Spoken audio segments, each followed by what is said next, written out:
Sa video ito, ibabahagi ko sa inyo ang aking rason kung bakit Kiwi Cafe Racer 152 ang pinili kong motor. Kung interesado ka sa Kiwi CR152 o baka naman bibili ka pa lamang, sana ay makatulong ang video ito para sa pagdedesisyon mo sa pagbili ng Kiwi Cafe Racer 152.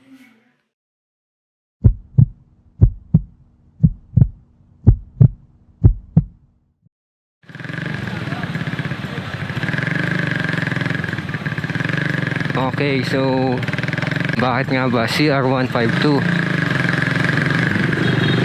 Nakita nyo naman, sobrang layo na sa stock nito. Naka cruiser handlebars.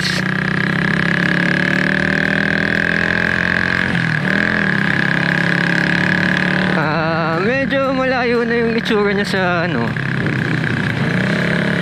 sa stock kasi extended swing arm. Nagpalit ako ng swing arm. Ang swing arm na gamit ko ay pang Rouser 180. Unang-una kung bakit CR152, presyo. As far yung huling check ko, ang cash price nito ay 64,000. Diba? Murang-mura. 64k lang, may ganitong bike ka na sobrang customizable, which is another point ko dito sa motor na to. Para siyang blank canvas na ikaw na lang yung bahala kung ano yung magiging outcome niya. Ako, mahilig ako sa cruiser, mga Harling datingan, ganun. Kaya ganito yung itsura niya, di ko alam kung ang tawag dito ay window handlebar, kasi nga dahil dito, kita niya parang siyang bintana. Pero custom made kasi itong handlebar kasi ang pinagawa ko sa kanya, window bar, para ito sabitan. Tingnan nyo, nakasabit yung lock ng helmet dyan, kasi wala akong pagsasabitan dito, wala akong paglalakan, di tulad sa mga scooter.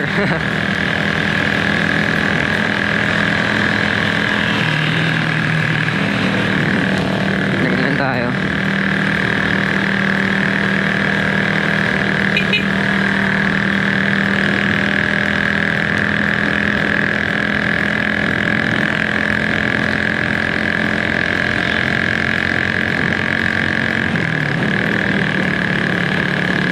Ang isa bang reason kung bakit ito ay parts compatibility. Oo, madami siyang compatible na pyesa sa mga branded na motor. Isa na dyan yung sa TMX, yung mga parts. Mga pang tricycle na motor, yung clutch cable ko pang TMX. Ang aking brake hose ay yung violet na yan. Pang anong motor yan? Pang rider. Tapos yung aking throttle pang CT 100, kasi nga mahaba-haba yung handlebar natin. Kung hindi abot, sobrang bitin na yung stock, kung yung stock pa rin yung gagamitin natin. Sa clutch lining nito, ang pagkakaalala ko ay XR200 ang kasya. Correct me if I'm wrong, pero ayun yung huling pagkakaalala ko sa compatible na clutch lining. Ano pa ba? Yung mga compatible na parts, madami, sobrang daming compatible na parts nito. Hindi ka, if ever na masiraan ka, hindi ka mangangamba na mahirap yung parte, kasi madaling hanapin. Magtanong ka lang sa mga motorcycle shop, makikita mo, susukatan nila, tas yun. Ayun din naman yung diskarte ko din na pag kunwari may kailangan akong part, papasukat ko, tas kung ano yung kasya, di pasok pa yun. Isa pa yung sa brake pads nito, sa harap, ang gamit ko pang Suzuki na scooter, SkyDrive yun. Kung SkyDrive na brake pads,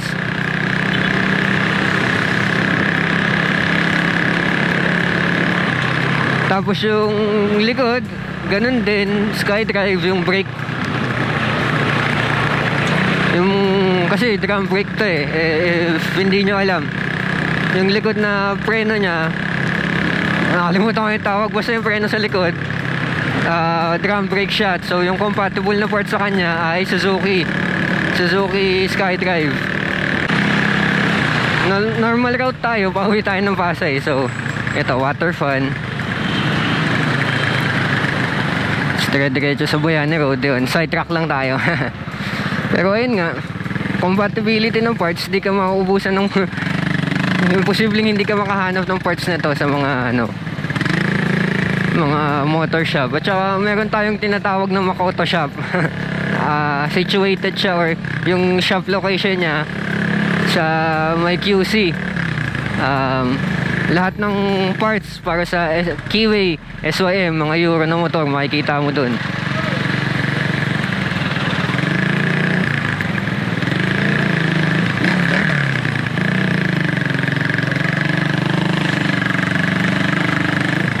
Kaya kunwari, gusto mo genuine parts, mag-Makoto shop ka. Ang Makoto shop, yan, legit na OEM parts para dito.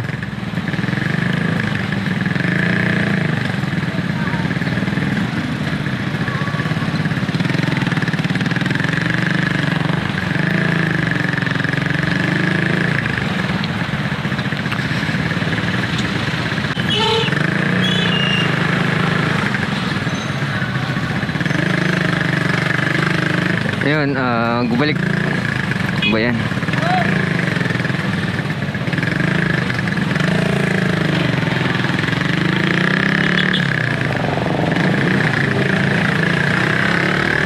Ayun, isa pa kung bakit Keyway CR152 ay ang customizability na sinabi ko kanina.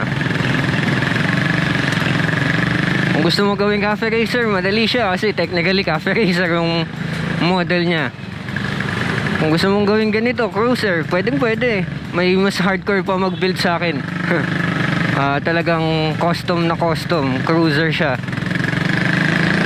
Tapos meron pa nagbabobber, mga single seater. Meron din tinatawag na tracker or scrambler. Ang tracker or scrambler yan yung parang pang off-road, mga inaakit ng bundok. Madami akong kilala na scrambler.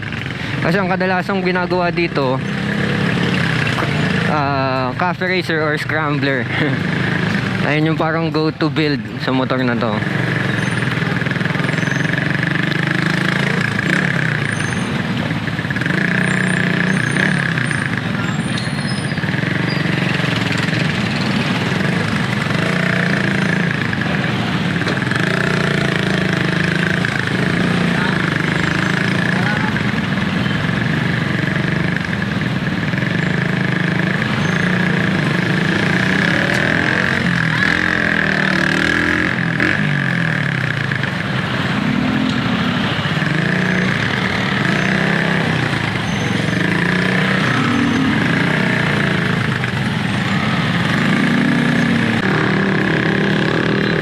Balik tayo sa topic na customizability.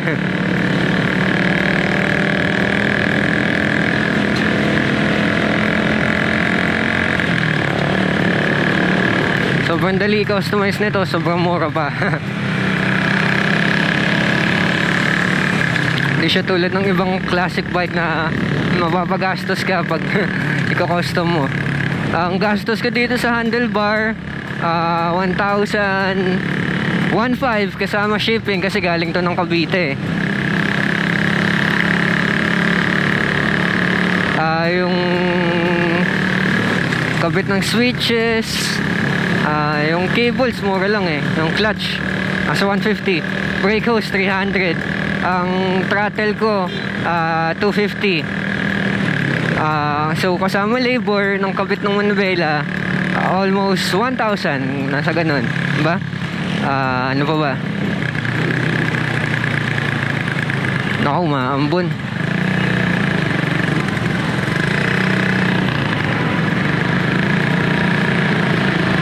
Sa swing arm, na-score ko siya ng second hand. Nanggaling na siya sa Kiwi, CR1510. Nagpalit na ata ng swing arm yung may-ari dati. So, ayun, nasaktuhan ko, naghahanap ako ng swing arm that time. Nakita ko to, so kinuha ko na siya. So, nakuha ko siya for 1.2. Tas kabit, wala na akong, talagang self-pack na lang, plug and play. So kasama labor, almost 2,000. Baka nakita nyo kung gano'n. Mamaya papakita ako yung, or ngayon na, ito, yan yung swing arm. Yung shocks, hindi na siya yung stock. Mas mababa na siya. Yung stock kasi is 340.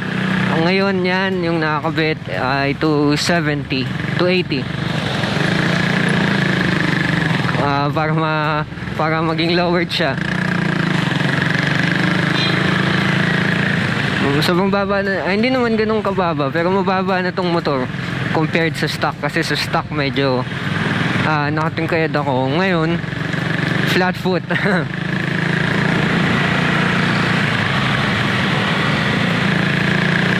So ayun, diba, sobrang perfect siya for custom builds. Kung nagtatanong, yung gulong ko cordial yan. Cordial na sawtooth. Hindi, basta cordial. Hindi ko sure kung sawtooth nga, pero cordial siya.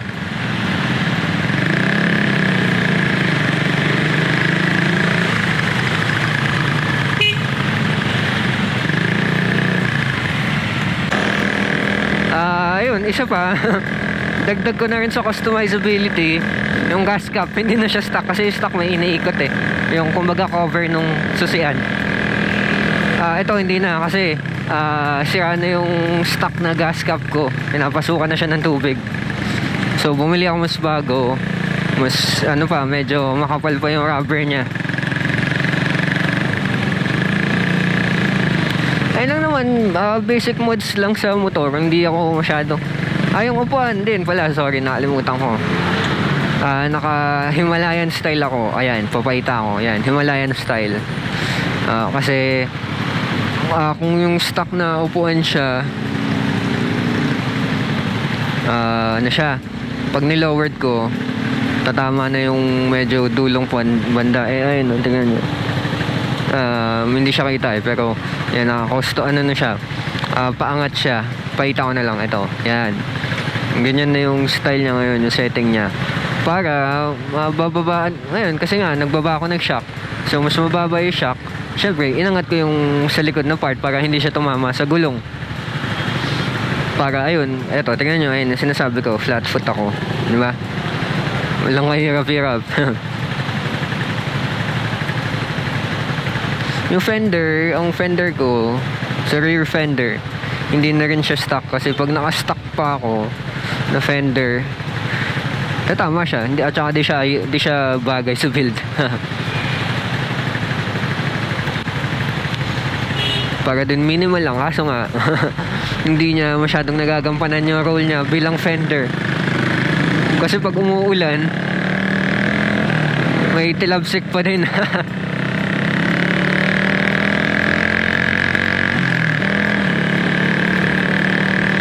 Ganun din yung fender sa harap, kit lang. Shout out Swabs, thank you sa parts. Naabangan ko ngayon yung front fender na mahaba, parang pan tricycle. Ayun yung ikakabit ko sa harapan eh, para cover, balot na siya. Hindi na ako matatalabsikan.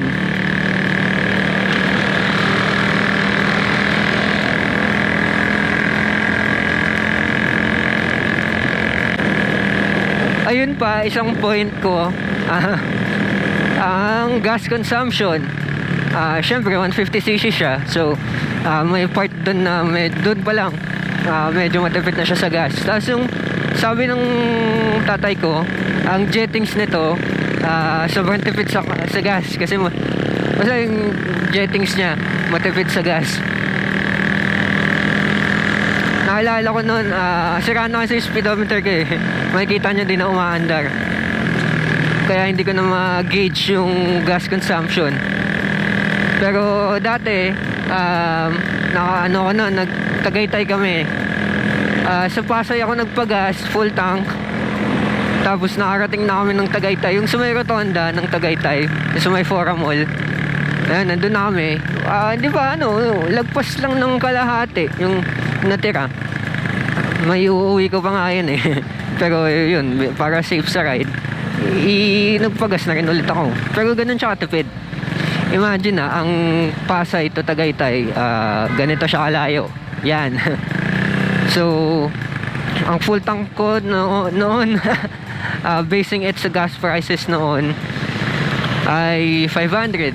Yun, 500 full tank na to. Alam ko 11 liters yung gas tank nito. Yun, ganun siya katipid. Tapos pinanglilalamove ko siya noon. Delivery, Lalamove, Grab. Napang food panda ko pa siya bago pa ako nakabili ng scooter ko. Tapos ang ginagas ko lang noon, kada araw 100 ay 200 kasi 200 full day shift na siya sa Food Panda.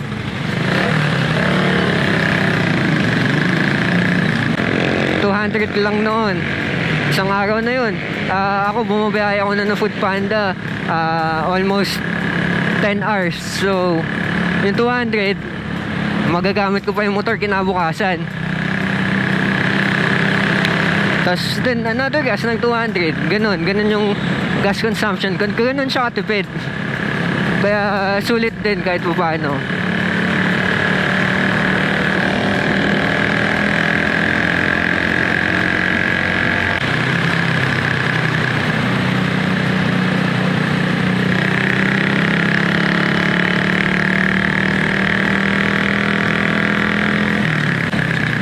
So yun pa, isang point lang din sa kung bakit Keyway.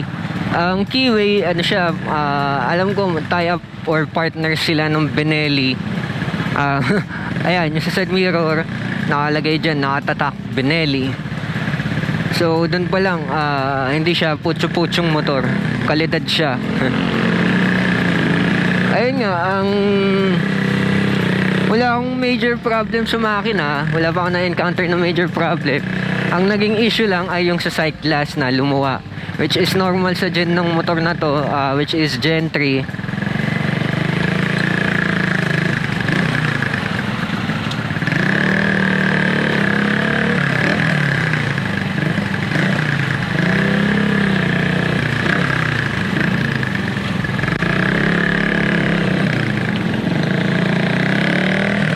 Ayun, sa normal nga sa Gen 3 yung sight glass na lumuluwa.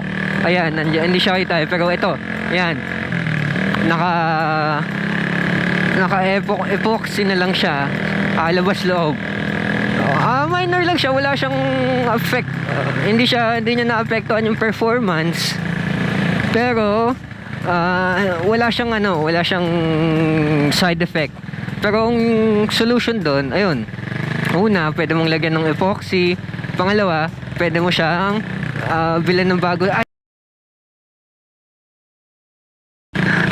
Pwede mo siyang bilhan ng panibago sight glass. Susuot mo lang siya.